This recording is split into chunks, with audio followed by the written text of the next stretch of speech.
Hi all, we wanted to come on tonight in the midst of all this beautiful eclipse energy and just bring up some of the themes that we've been seeing for ourselves, for our clients and loved ones, and what we found to be helpful in this moment in time. I know on my end, a lot of it has had to do with change and how we can flow or we can resist. And so I was brought to the water, to the river, to watch it and just acknowledge how water always shows us movement. The current itself is really symbolic for whether or not we choose to flow or fight against the current in our lives.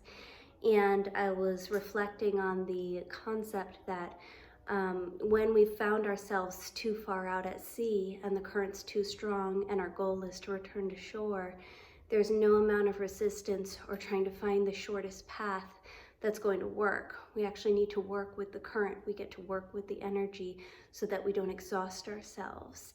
And the trick is to first be calm enough to acknowledge which way, which direction the waves are moving so that you can identify the flow and then align yourself with the flow.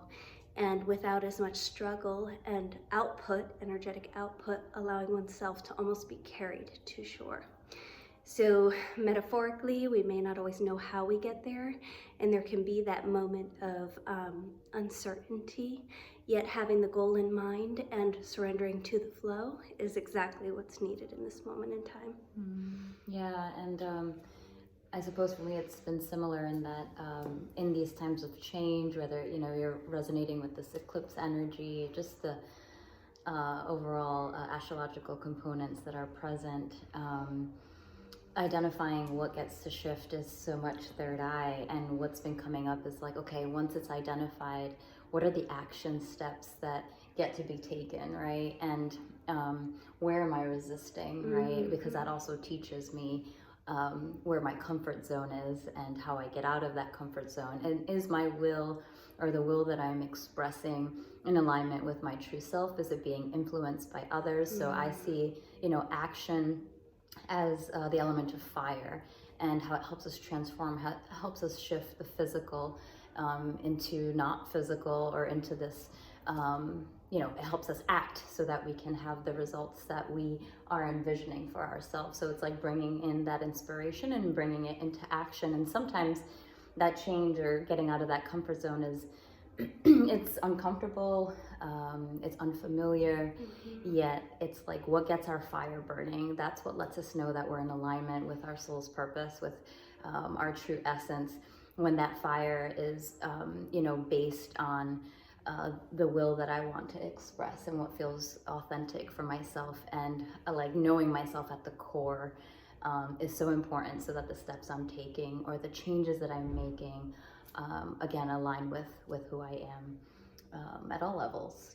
And so if you are in a moment of change, or feeling like like your roots are shifting, maybe a change in career or relationships or family or home, unexpected or expected, just take this time maybe to hone in and to go within, turn that light inside, inward, so that your flame is burning internally, because it is eternal, that you get to light that up from within rather than externally.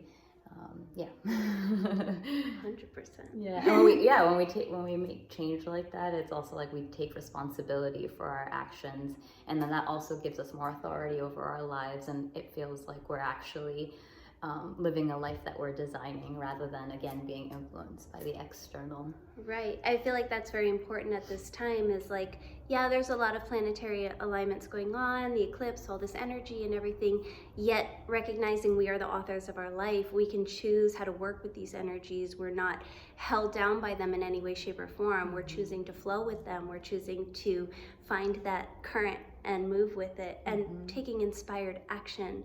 If it lights us up, if it causes us to feel passionate and excited, even if there's a little bit of fear, that's okay. That still lets us know we're moving in an expansive, soul-led direction. And pay attention to the resistance. We're teaching Reiki, and we've just had a few classes where some students will come across like big challenges or resistance, internal resistance to learning. and we know that Reiki helps us get back to our essence, and it takes that responsible and commitment to like focus on self and focus on the healing for self and for others. And so we find that sometimes it's like the resistance, actually under that resistance is the greatest gift, right? And so just noticing where or what aspects of life you're resisting, in reality there's a desire to connect deeper into that aspect so that you're more in alignment. It's always going back to that, like, how are you in harmony with what your soul is here